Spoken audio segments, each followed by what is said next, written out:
The 7 deadly sins of total war. Yeah, I'm kinda sure we've all committed at least some during our lifetime. We're gonna look at some simple, overlooked, and at the same time, honestly, biggest mistakes you're just doing in total war games. This can be applied to most of them, but specifically now, we're gonna look at a Pharaoh. It's time to stop sinning and start winning. Alright, before we begin, of course there's gonna be a very creative buying Pharaoh is the biggest sin joke out there somewhere. So yeah, there you go, I'm just gonna do it first. You happy? You having fun? Is this funny to you? You're not spying on the enemy. You know what's great? Conquering. You know what's not so great? Getting massively outnumbered, ambushed and destroyed in enemy territory. To avoid an unnecessary territorial game of tug of war, you can embed a spy into the enemy faction. This way you won't get caught off guard when you march into the fog of war and end up in a Bronze Age Teutoburg forest scenario. And let me give you an in-game example.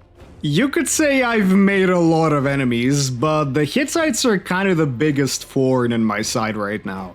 They're really strong and I'm not gonna risk an invasion, so that's why I'm gonna embed a spy for 200 gold.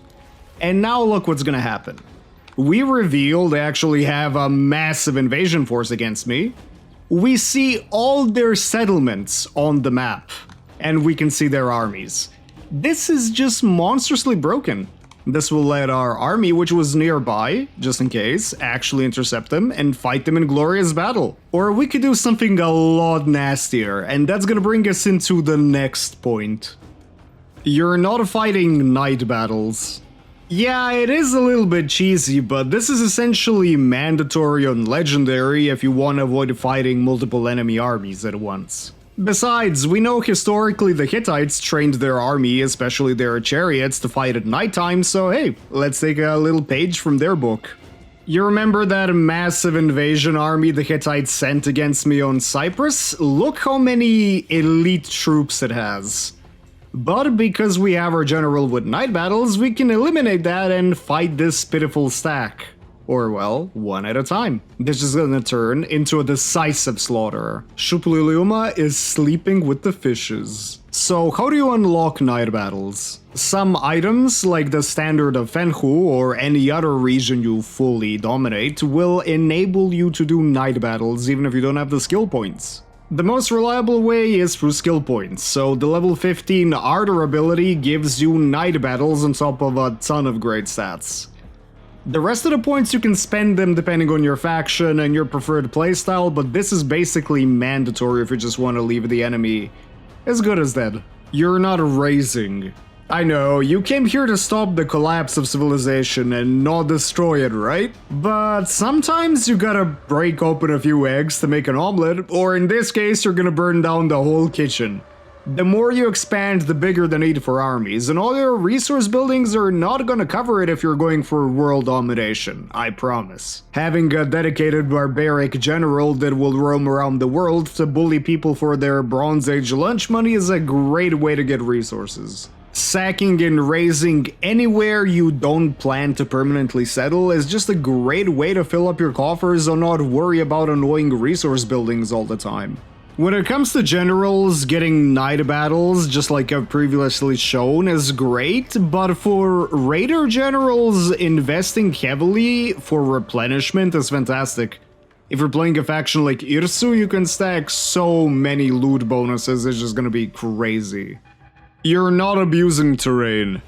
Pharaoh has some of the nastiest terrain debuffs in a Total War game, so don't use them, abuse them to your advantage. You see that hill? Camp it. It's gonna give you a massive damage increase, especially on your ranged units. Forest? Put your units inside there for a 40% block chance. When you see a river crossing in mud, camp the dry terrain with your infantry and countercharge the debuffed enemy. Enemies got a lot of chariots and you don't have the best counters? Camp a forest and you're gonna reduce their combat viability by a ton. Or get them stuck in mud, both work. You remember that scene from The Lost World Jurassic Park where they're not supposed to go into the long grass? Put your light shock infantry in the grass and jump scare the enemy.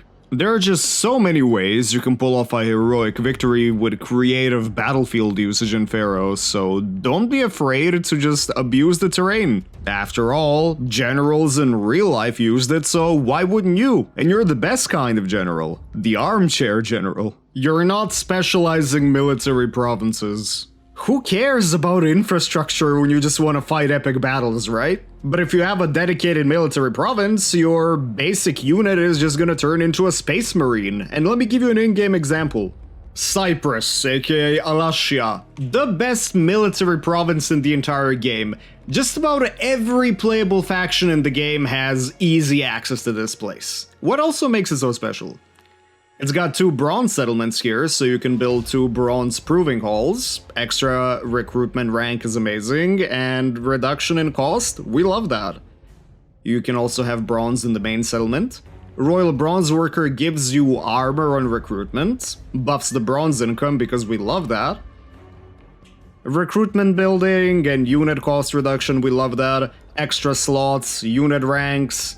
Native barracks for even more recruitment ranks and amazing native units, because Fenhu and Yamhat have some of the best natives in the game.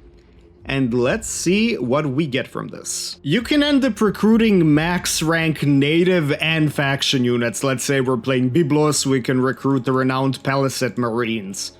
We have so many recruitment slots because of idle workforce being maxed out. People are really unhappy, so you can also farm this for rebellions and general XP if you want to play a little bit more aggressive like I do. Just imagine this. So many elite troops, and this is just from the get-go, and when you combine this with some broken technology upgrades, which already buff your max rank troops, you're just gonna have essentially Bronze Age Space Marines. This also affects any unit type you can recruit, so vassal units, lended units, and even elite units if you got a royal tradition. So let's say you're in the Egyptian royal tradition, enjoy max rank royal archers. Yeah, it's time to become unstoppable. When it comes to the secondary buildings and the outposts, you can have a shrine to a warrior god, which will buff your recruitment rank or military stats, and a market if you like the economy. Or you can load it up with forts just to protect this very valuable province. The choice is yours, but you see why this is amazing. You can stack so many buffs, and you can even turn your mid-tier infantry into just an unstoppable force against the AI. You're not ambushing. Yeah, I get it. You want to be honorable, but guess what? Chivalry is dead, or, well, wasn't invented yet. Ambushing is a great way to crush your enemies and win some seemingly hard battles, so how do we set up efficient ambushes? The Lookout Outpost gives your army a 50% ambush chance when you interact with it, so you get a 95% chance in open grasslands. That means you have to be extremely unlucky not to get one, and it's guaranteed in any forest terrain. With this buff, you can place your armies outside of enemy cities, or close to your own undefended settlement paths, or even start constructing an outpost.